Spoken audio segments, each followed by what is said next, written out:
All right, guys, we are back. I hope that you enjoyed that first kind of entryway into the vestibular system. Checking on the chat, there were a number of questions that came up. The couple that I want to address, first and foremost, a couple of people were asking about clients or themselves who, because of prior neck surgeries or because of neck injuries or pain, say that, well, my client would have a very difficult time with a head tilt or maybe going in a posterior position. And the question is, can we still test the vestibular system? Can we still test vestibular canals? The answer is yes, most of the time, but you may have to think about it a little bit differently. So as an example, and I'll just show this, we typically teach this at Next Evolution, so I'm gonna ask you to not do this to people, maybe until you've had a little bit more practice of having someone do active versions of the vestibular testing. But in a clinical environment, we will often do what are called passive head thrust testing to determine what's going on with the vestibular system. So I'm going to show this to you as an example of a way to think about ways to maybe test the vestibular system, even if the client has a lot of neck or movement restrictions. So Micah, can I have you come back out, please? So again, this is not a regular part of iFace. So I'm warning you. Don't go crazy. Don't hurt anybody. The reason, like I said, I leave this for later, because it is a manual technique, and you have to have some comfort level with manipulating people's heads. So the way that this is done in a clinical context is we can see what goes on with the vestibular system by utilizing our hands on the client's head and making quick movements of their head while they maintain relaxation. This is maybe an even stronger illustration of the vestibulo-ocular reflex. So I'm going to try and demonstrate this for you, and I'll try and do it in such a way that you can see Micah's eyes. Normally, if I was doing this, I would be standing in front of the athlete, so turn and face me, and I would put my hands on their head, making sure that she felt really secure. Now at this point, I would give her a target. So I would say, hey, look at my nose, and then I would show them what I was gonna do. So in this case, we would be doing a horizontal head thrust test. So I would say, you just keep looking at my nose, relax your head, and when I feel like you're relaxed, I'm gonna do a quick little motion. We're not gonna move any further than that. Okay, so you show them, hey, it's a very small movement. I don't want to hurt you, obviously. So you just have to maintain relaxation, and it's going to just be a very small turn. But it's done quickly to elicit the VOR. So she's looking at my nose, I get her head to relax, and whenever I'm ready, I do a quick motion of her head, and I'm watching to make sure that her eyes stay focused on the target. So that was for the right horizontal canal. And now I'll check her left horizontal canal, and that's good. Good, and relax. Good. Okay. I've pushed it a little bit there to see what would happen. Her right eye freaked out. Okay. I'm leaving. All right.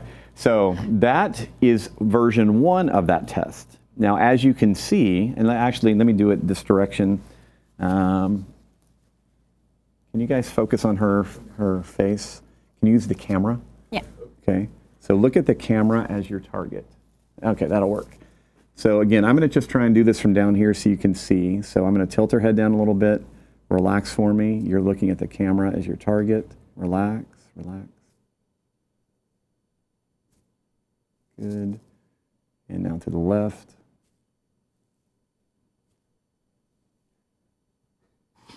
And I'm just playing with the right eye because you can actually see it go, wait. So it's subtle, but it is there.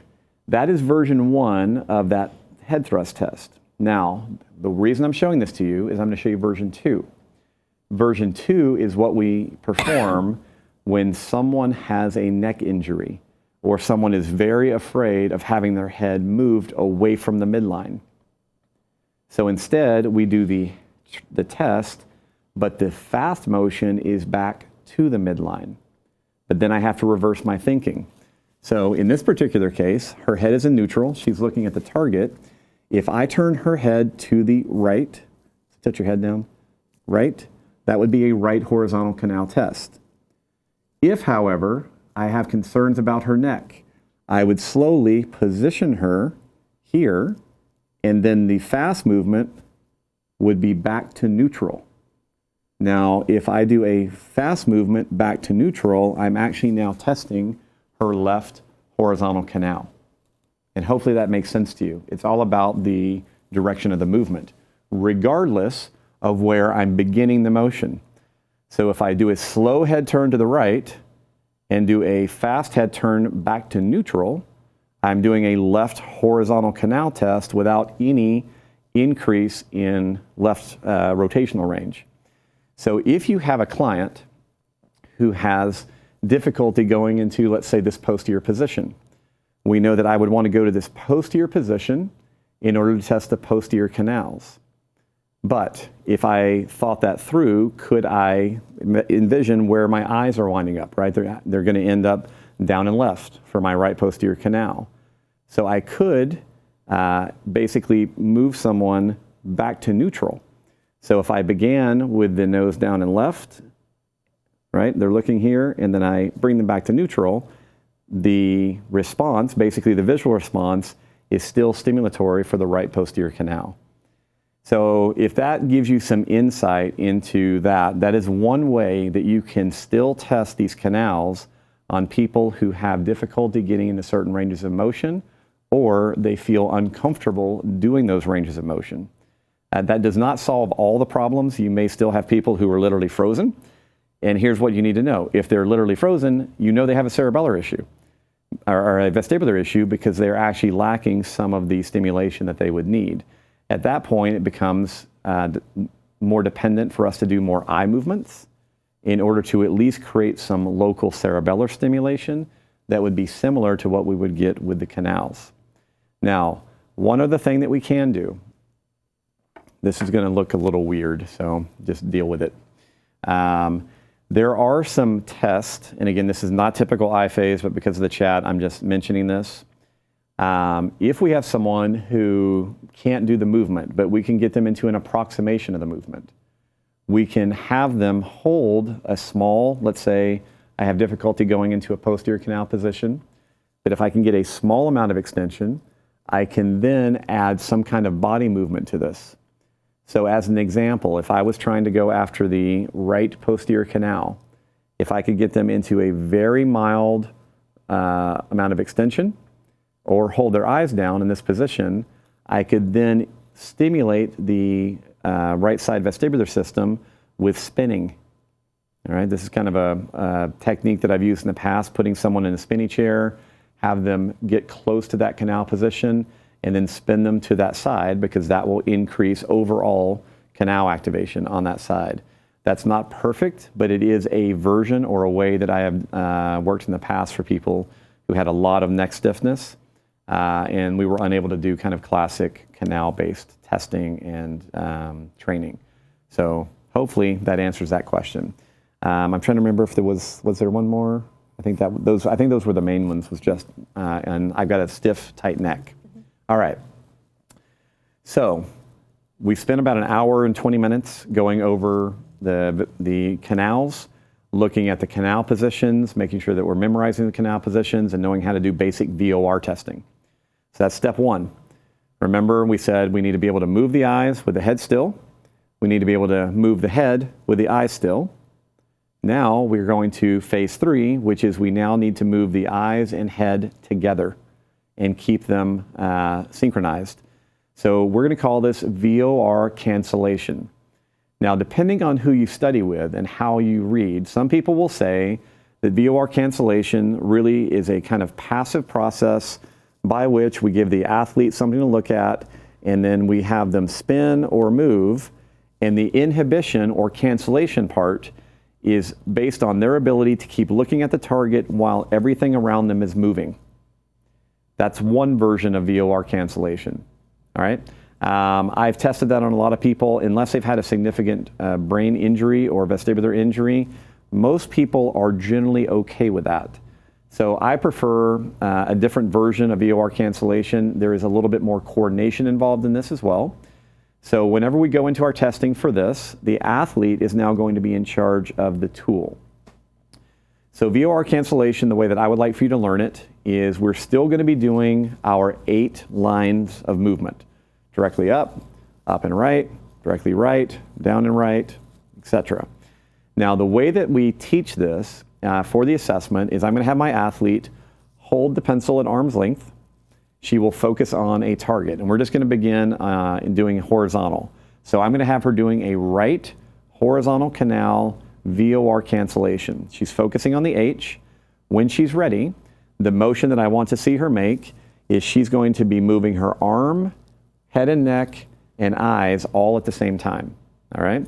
As the coach, I would want to be positioned over here so that I could watch her eye and head and neck connection. Yep. This way. So they can watch your eyes. All right? So we want to see the eyes and head moving together.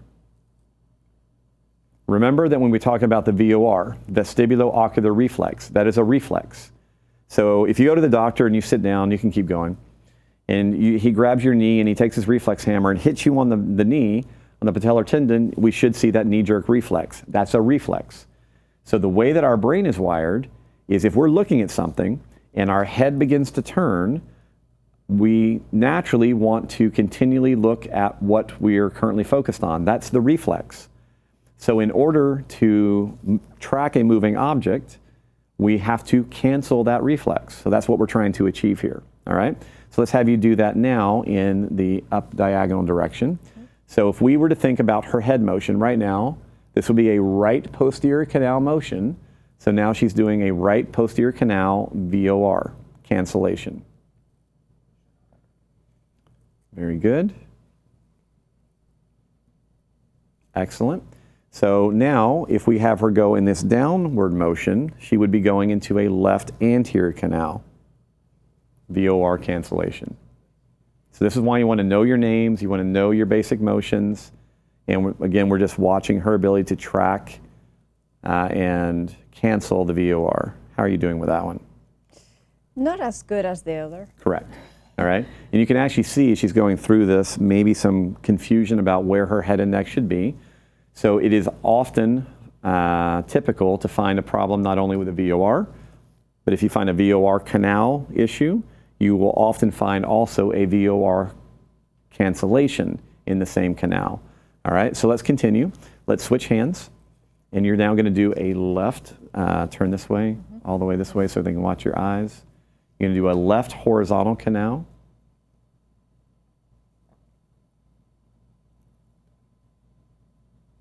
Good. Excellent. One more. And now let's go into that left posterior, so up into your left.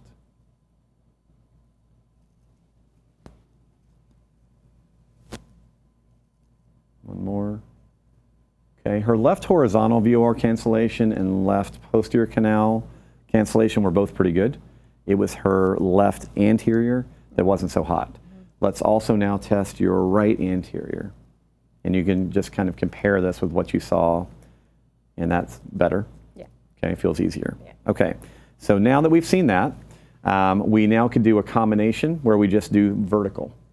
So whenever we do vertical and our head is going into extension, this is a bilateral. We'll get posterior canal stimulation, and then we're going to do inflection, so anterior. So we're getting combination right side, left side.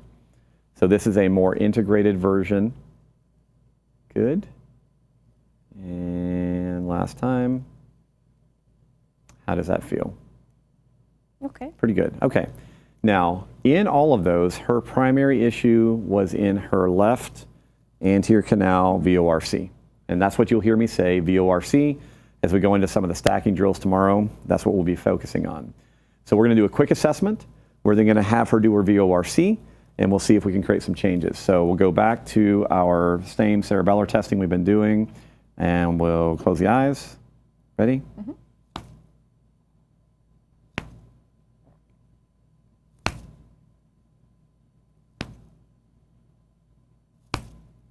All right, and relax.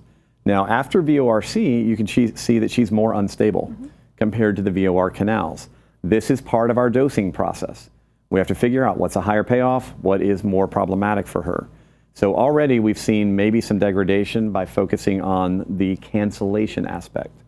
That might mean this is something that we're going to have to train a little bit more. Let's do RAPS testing, And go. And stop. So I'm glad I'm not getting paid for this. Let's go to her left toe tapping, because I think I would have been failing as a trainer with that one. Okay, not as bad as it was before, so maybe some of what we did before carried over. And this is why we have to go through these different assessments, because again, they're going to have different impacts. What I want to do now is we're going to have her work on that left anterior canal VORC, but we want to make sure that we keep in mind what we're trying to achieve here. We're trying to achieve improvement. We've already seen that by giving her additional load, the greater the load, the greater the learning. So what I'm going to do is I'm going to use the band. We'll put her into that same lunge position that we did before. Right anterior lunge, externally rotating so that we're getting more distal activate or more proximal activation. We're going to give her the band to hold on to, so she's going to be giving me a row. I'm going to try and keep the row somewhat out of her way. She'll then go into her right anterior canal VORC. Keep pulling with your left arm.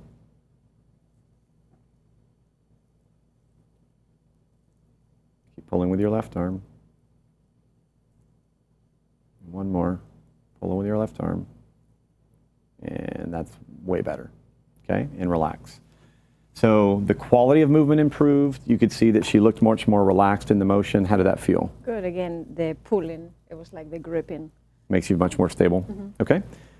So we did 5 reps, VORC, back to our basic testing. Eyes closed. Ready?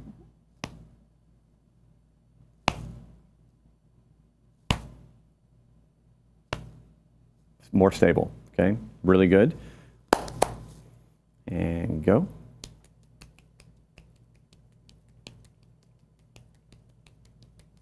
Very nice. And toe tapping. And when you're ready, go.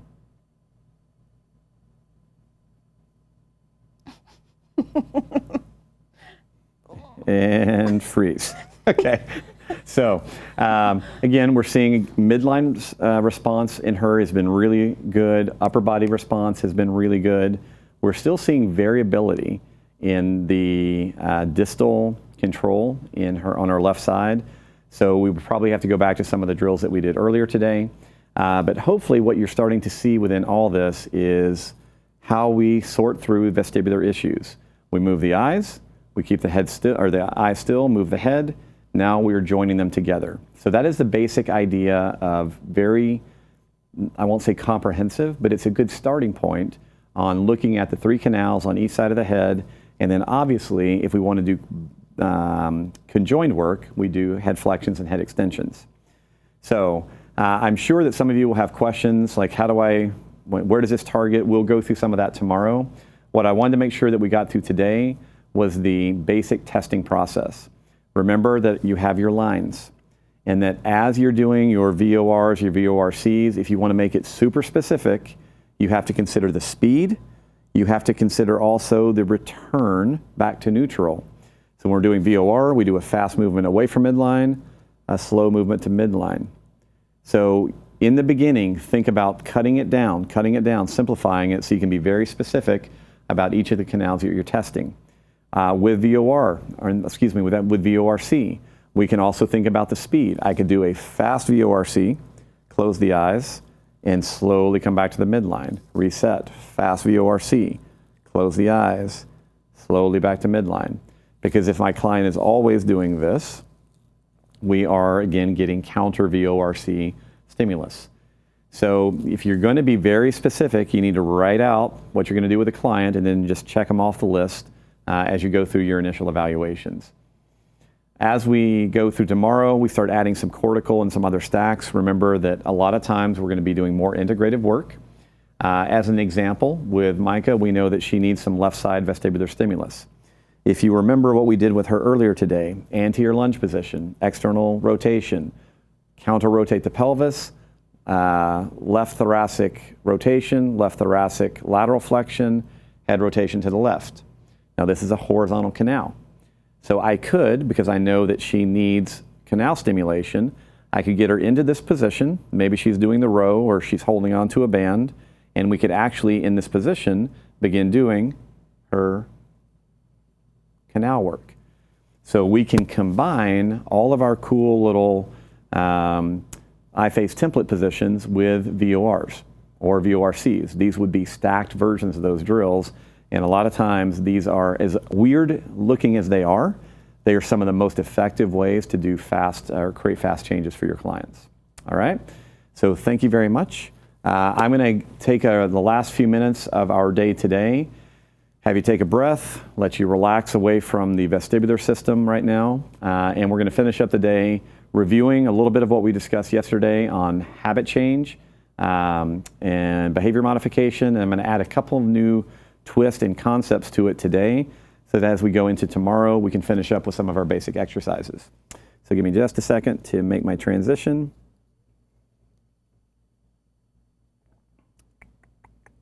And we're going to start right here on this slide. Okay, so as I mentioned, I think one of our most important jobs obviously is behavior modification. We spent yesterday saying a lot of our clients struggle with motivation. They say they struggle with motivation when in fact they already have it. They just haven't figured out how to apply that skill in the new setting in which they're trying to become successful. So a lot of our work is helping them do that. The next thing that we discussed is this idea that as a communicator, it is super helpful to be able to place people mentally into stages of change. We went through our stages of change model yesterday. We talked about pre-contemplation, don't even know that they have a problem or don't care. The joke I always make about this, I used to live in Seattle, and because at that time I was going to the airport about every 3 days in order to fly somewhere to teach, I lived about 15 minutes from the airport, and the strip that I had to drive down to get to the airport, there was one store, and the name of the store was Still Smoking. And it was a tobacco shop, and I thought it was funny. Every time, I drove by it for off and on for years, and every time I drove by, I laughed because I'm like, that guy who owns that store, he's this guy, right? He doesn't care if he's going to get sick, if people are going to get cancer, doesn't matter to him, pre-contemplative, still smoking. So we have clients that are always in pre-contemplation about something. And one of the key ideas I tried to get across to you yesterday is that because you have a global picture of what it takes to achieve the result that your client is saying that they want, that very often you believe that they have tacitly agreed to do everything that you want them to do. And the fact is, that is rarely the case. Almost no one walks in the door to meet with you as a professional with a complete view of your various skill sets. Unless you tell them, right? And this is one of the reasons I talk about these models are vital for business. If you want people coming in pre-sold to do the things that they need to do to get healthy, you need to tell them ahead of time what to expect so that they walk in, or so that they don't walk in expecting to exercise with you and their main goal is body composition change. And so you immediately say, well, in addition to seeing me 3 times a week for training, you also need to begin working on these things in diet. They may have already moved into action on exercise, but they're completely pre-contemplative on making any other change. Now you have a coaching process that you have to take them through to move them through this. So our model, pre-contemplation, not considering a change, contemplation, I'm now beginning to wonder if a change would be valuable in my world. When we talk about this, we say people are aware of the problem and they begin the balancing of pros and cons. Please remember this. There is a huge value in staying just as you are. There is a huge value in staying just as you are, because to change anything in your life is going to require energy. There's a saying in business that's been around for a long time, change is pain. What we're seeing around the world right now is lots of people going through lots of pain because businesses and families have been forced, because of the pandemic, to make immediate, massive changes in their approach to business, in what they do, how they communicate with clients, and that resulting upheaval has been very problematic. So right now, a lot of people are very change resistant for their personal health because they're already being forced to deal with so much decision fatigue that's been forced on them kind of by these outside events. So contemplation is a weighing of pros and cons. And as I mentioned yesterday, many people, whenever they are attempting to weigh pros and cons, they start trying to solicit social support. Hey man, I'm thinking about exercising at 6 in the morning. I'm thinking about changing my diet. They will use words like I'm thinking about as well-meaning people who want to support their change. The next time we see them, we'll say, hey, how's that change going? And they haven't agreed to it yet. So if we use the wrong words at the wrong time with people in the wrong stage, we can drive them right back into pre-contemplation. And this is one of the reasons I think this model is so useful and so important for us as coaches. Now, preparation is, as I mentioned yesterday, where so many people fail. They are pre-contemplative, something happens, they go, I'm going to make a change, and they just dive directly into the action process without really considering how they're going to accomplish this. So they may skip over the preparation stage completely. In the studies where this whole model originated, I believe this is why we saw the average person taking 7 to 12 times, 7 to 12 dedicated efforts in order to finally conquer the change that they wanted to make. Because they had to go through failure cycles multiple times to understand how to better prepare.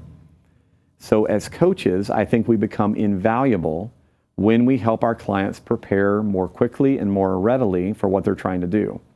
I also talked about yesterday the fact that most preparation is not about writing the ideal program. The vast majority of preparation, and this is based on quite long experience, should be built around how do you recover when things are not going well? What is your restart plan? One of the rules that you'll hear me constantly talk about in the sustenance course is that if your change plan cannot continue to work during your worst day, it probably is destined for failure. Most of us assume that any kind of habit change that we make, that everything is going to line up to support us. The world is going to support us, our job is going to support us, our relationships are going to support us, and in fact, most of the time, the exact opposite occurs. So your behavior change plan must be capable of surviving your worst day or your worst week. If you've prepared at that level, you're golden. You will be able to get back on track when things go wrong, and it won't feel so stressful. A lot of people want perfection when they begin the change process, as opposed to understanding it has to happen in the real world. When you get sick, the kids get sick, you get fired, you go through all kinds of struggles. You have to be able to sustain it when things are not working well for you. The action part, obviously, we are coaches. We are very good at helping people work through appropriate, better actions. If we practice it enough, hopefully we eventually get to the maintenance stage. There's another version of this model that they add another step, and it's called termination. This is when they say that the behavior is now permanent and you never consider going back to your old behavior. Other models say that we actually never get to that point because of the neurosignatures that we develop, particularly around addictions. So this is a model that you would see used in kind of an addiction, from an addiction perspective, that says you're going to be in maintenance forever and be okay with that. Now, I am not saying that we have to bring every client in and grade them. Are they pre-contemplative or contemplative? But I want you to understand that people are in different stages, and what that means is that we have to communicate it to them in different ways. The tool that we use a lot is at least a conceptual learning tool. It's called motivational interviewing.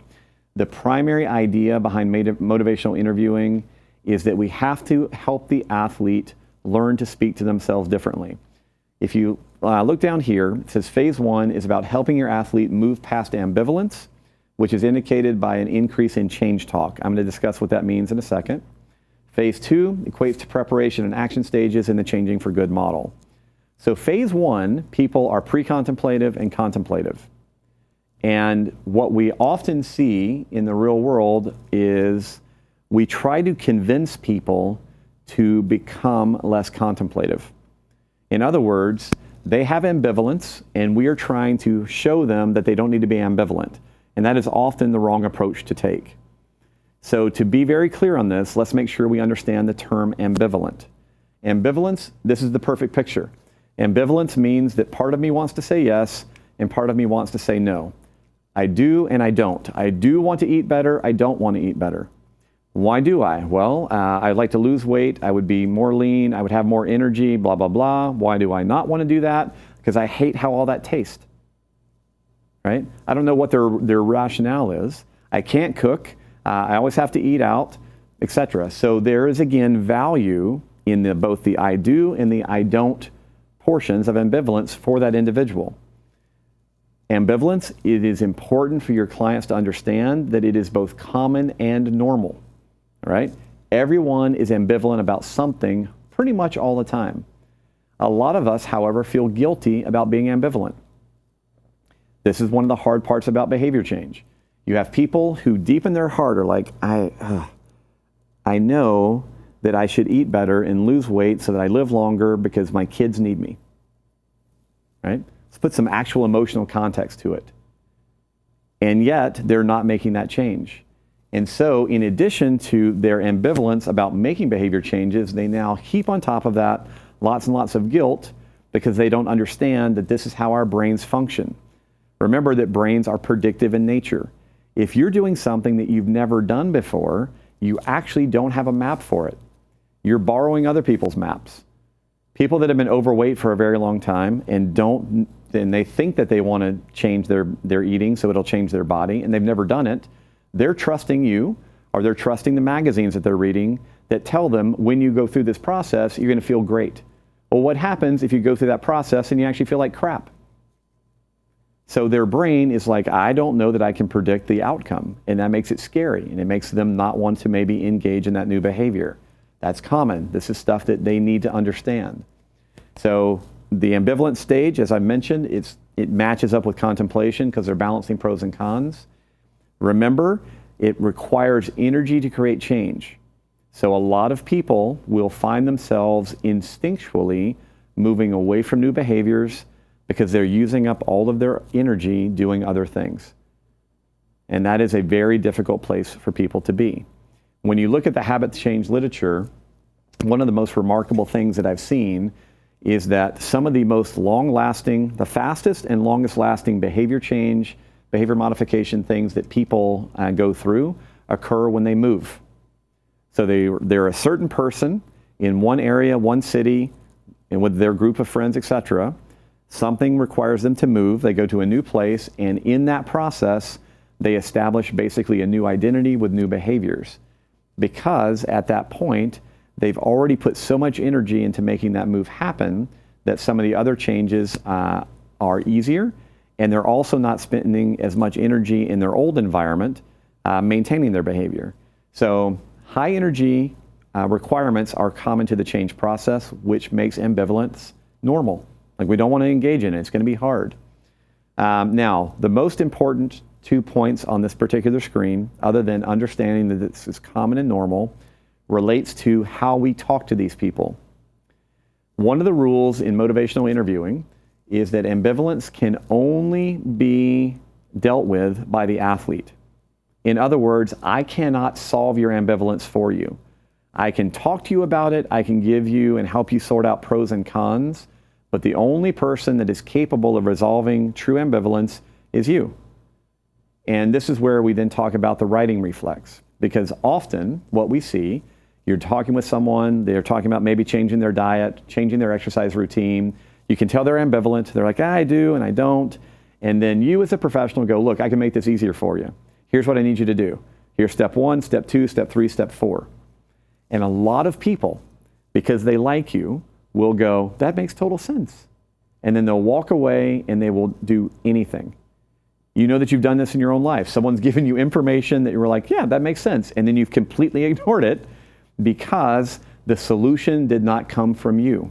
The solution came from an external source. That takes us back into the reminder about the rats in the cage. Remember that as mammals, we push away anyone and anything that tries to control us. So using our language, as we talk to people, we have to be very crafty or intelligent in how we ask questions, in how we present information, so that our clients are constantly working to solve their ambivalence on their own. We can help them by the language that we use. Now, based on all of this, the basic rule that I love for you to kind of take away, people believe what they say more than they believe what you say. That sounds strange, but on the whole, as mammals, instinctually, because we live with ourselves 24/7, we believe what we tell ourselves more than we believe what someone else tells us, even though we may say something different. And this has actually been proven true in multiple studies in multiple ways, including functional MRI. Human beings are really cool because you can put them in a functional MRI and have them say something that they fully believe in, right? And you can watch their brain activity. And then you can pull them out of the functional MRI, and then you can have them go practice for 15 or 20 minutes saying the complete opposite, right? Completely the opposite of what they believe in. And if they practice it a little bit, put them back into the scanner, you'll see the same areas of the brain become active. So as humans, we're really, really adaptable with our belief systems. And we will, if we repeat it to ourselves over and over, we tend to believe it. So the natural human response is to receive input from someone and run it through a trust filter. Sadly, we probably run our own language by less of a trust filter because we know where it's coming from. So what we have to figure out is how to get people to say to themselves the things that they need to hear in order to break through their ambivalence and start to create some level of change. All right? So in the motivational interviewing model, they talk a lot about the use of what they call change talk. And these are words and concepts that if you learn them, you'll start to hear people talking this way all the time. So the acronym that they ask you to remember is DARN-C, all right? The DARN-C model. I understand that some of you, your native language is not English, and that's okay. You'll have to do some translation.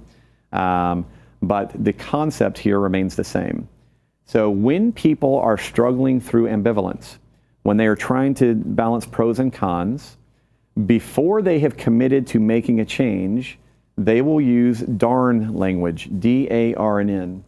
So they will use words about, first of all, their desire to change. Man, I would love to lose some weight. I would love to have a six-pack. I would love to exercise 3 days a week. I think I would feel a whole lot better if I ate better. That's desire language. Nothing in any of those sentences should be construed as I'm committing to making this change. It's just me verbalizing my wishes out loud. A stands for ability. Yeah, you know, I've been thinking about it. I definitely could start training in the mornings. Job's going great. I could absolutely afford to hire a personal trainer 3 days a week. I've been looking at getting a personal chef. I found out they're not that expensive. I can have someone cook for me for 50 bucks a week, put stuff in the freezer. I think that would be an amazing way for me to have a healthier diet, right? Those are all ability statements. Still, nothing to do with about doing it. It's just I could if I committed to it. Then we have the more pressing ones. We have the reason for change and the need for change. Reason for change would be something like, you know, my kids are getting older, they're playing more sports. My knees are bugging me so much, I really need to do some exercise or some kind of therapy because if my knees keep hurting, I'm not going to be able to play with them on the weekends. Or, you know, it's difficult for me to travel to the games because going up and down out of the bleachers kills me. It wrecks me for a couple of days. That's a reason for change. Doesn't mean I'm going to do anything about it, but it means that there is a reason that I might want to consider doing this. And then finally is the need. Need is the very, very important one, right? Where it sounds like I'm going to do this. This sounds like someone coming to you and saying, hey, I've been to my doctor. He just finished up my blood test. He said, if I don't get my blood sugar down, I'm going to be a diabetic within the next 6 months, and I'm going to have to go on insulin. My doctor said my blood pressure is skyrocketing over the last year. I'm not responding well to the medication. He said if I don't figure out a way to get my blood pressure down, my risk for stroke and heart attack go way up. That's a need for change. Nothing in there says, I'm going to do it. It just says, what? I have a lot of different pros for making this change, but I still haven't committed to it. So the goal for most of the motivational interviewing concepts is you can hear all kind of statements that are desire, ability, reason, and need. What we're trying to do is move the athlete to commit, right? To put it simply, you want to move from darn to see. So instead of telling me that you want to, that you could, that you need to, I want to hear that I'm beginning. I'm starting my action plan on Monday morning at a specific time. That's actually the goal for a lot of the discussions that we're trying to have with people. All right. Now I'm going to show you a very fast little exercise. This one is interesting. This is again taken out kind of out of the motivational interviewing toolbox. When you first hear this, it sounds utterly ridiculous, and I understand that. The problem with this is, even though it is utterly ridiculous, when it is done elegantly and done well, it's very difficult to not say the things that you should say. So to set this up, remember we said that we need our clients to argue for their own change. We need our clients to say to themselves the things that they need to hear in order to make new habits and behaviors happen. So this is a pretty ingenious kind of way that was developed, and if nothing else, it's a great illustration. I'm not recommending that you immediately go out and start using change rulers with clients, but it is a cool way to understand the concept. So here's how it works. All of us have had the experience at some point, and I use the example in the United States. If this doesn't apply where you live, then just kind of go with it. But in the US, if you've ever been to a used car lot, particularly years ago, before people understood more about buyer behavior, you would go into a car lot, and the cliche in the United States was very pushy salespeople. You go in, you start talking to them about cars, and they're showing you 3 or 4 different cars, and maybe you take a car for a test drive, and they are pushing you, hey, can we sign the papers? Can we get you to buy it? And you keep saying, no, no, no, I need to think about it. And then they would start saying, what can I do to get you to walk out of here with this car today, right? What kind of deal is it going to take to get you to say yes? So people tend to assume that whenever we use this ruler that we're going to go down that route and ask people weird questions. So what they talk about is they'll talk about importance and confidence rulers. So let's say I'm talking to a client, they're talking about initiating some kind of new diet, and I say, okay, well just tell me, a scale of 1 to 10, how confident are you that you can stick to this new diet for the next 6 weeks? Okay, very simple question.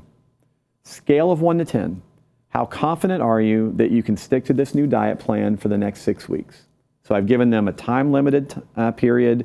I'm not saying for the rest of their life. I've made it pretty easy to answer. Now, usually what happens is when you ask people to put things on a scale, they'll choose a number. So let's say you have a client, they're not really confident about making this change, and they go, I don't know, 3? So the answer, scale of 1 to 10, they give you a 3. The inherent belief for most people is that as a coach, we would immediately want to get you from a 3 to a 10. So the standard question would be, well, so what could I do? Like, what could I help you with that would move you from a 3 to maybe a 5, or a 3 to a 10? Another way that people ask that question is, why are you a 3 and not a 10? All right, so listen to that question. Why are you a 3 and not a 10? I could use any higher number. The only possible answers that the client can give you about why they are a 3 and not a 10 are all negative. Does that make sense to you? So they will immediately begin saying to you all the reasons that they are going to potentially fail at sticking to this diet. Well, every time I try to change the diet, kids complain. I hate cooking twice, once for them, once for me, whatever. There's 100 reasons or 1,000 reasons that people can come up with for why they're a 3 and not a 10. If you understand everything we've said before, this is exactly what we do not want to do, because the client is now reinforcing through their own words, which they believe more than you, by the way. They're reinforcing with their own language why this change is going to be exceptionally hard to be successful with. So the motivational interviewing group said, let's turn this question around. Regardless of the number they give you, you switch it and you say, well, what is it that makes you a 3 and not a 1? Why are you a 3 and not a 2? So if I choose any lower number than what they have chosen, the only appropriate answers that they can give me are much more in line with what I want to hear them saying. Well, I'm a 3. Why am I a 3 and not a 1? That's an interesting question. I've actually been successful in the past. Several years ago, I did 3 different 6-week blocks where I was able to stick to the diet pretty clearly. Hadn't really thought about that, but thanks for bringing it up. So all of a sudden, you've turned the conversation on its head with a simple manipulation of language that is asking or requiring the client to answer the questions in a way that are more meaningful for them behaviorally and neurologically. Now, like I said, this sounds a little bit weird. It sounds gimmicky, as if this could not possibly work. Some people, when they hear this, particularly if they don't have a lot of grounding in behavior change, they'll say, isn't that like reverse psychology, and use terms that really don't have any meaning. And the point to all of it is it doesn't matter, because ultimately what we have to do is drive the person to say to themselves what they need to hear, which is, I can do it, I am capable, I have these things on my side, and they begin to gather additional evidence for themselves about why they might be successful with the change. One of the jokes that we talk about in our office is that everyone in the office, or not almost everyone, has been through a lot of our training programs. Everyone has probably heard about change rulers. And in our office, even though we know that this is being done to us, when we're talking about prioritizing something or doing something in the business, this works. And you literally can hear it coming. All right, scale of 1 to 10, where are you? And you're like, I know what you're doing, and I don't want you to do it to me, but damn it, it actually makes you say the things that you need to say. So even if it seems quite elementary and silly, if you become fluent and quite elegant in how you present it to people, and it doesn't become very rigid, like I do know people that years ago printed these rulers out and would have people draw on them in a session, and I went, that would never work for me, either as a coach or a client, because I would go, this is the most ridiculous thing I've ever heard of. So I would love for you to kind of consider this idea. Even if the ruler doesn't make sense to you, hopefully this is a great way to understand the concept of getting your client to argue for the change that they want by clever use or intelligent use of the types of questions that you ask them. All right?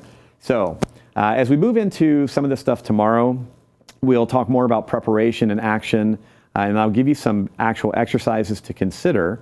Obviously, we spend 4 days on a lot of this behavior change work in the sustenance course. We have resources built around this. This is an entire world in and of itself. Learning how to communicate more effectively, learning how to lead behavior change in a more effective way. But I do believe that if you are concerned about long-term growth for yourself professionally, working in the industries that you've already chosen, it is a wise use of time and a wise investment to continually work on your communication skills, because you can be a horrible trainer, a horrible professional, and still be super successful business-wise if you're a great communicator.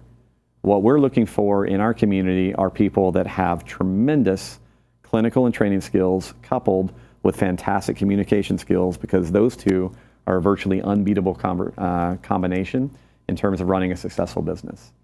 All right, guys, I hope that you've enjoyed this, that it's been thought-provoking for you. It's been another very busy day. Tomorrow we will be digging more deeply into the neurology of all of our different eye tests.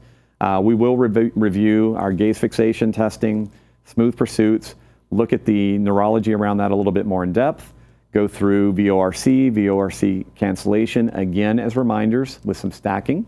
Tomorrow, we'll also be looking at our otolith organs. We're not done with the vestibular system yet, so we have to go through that.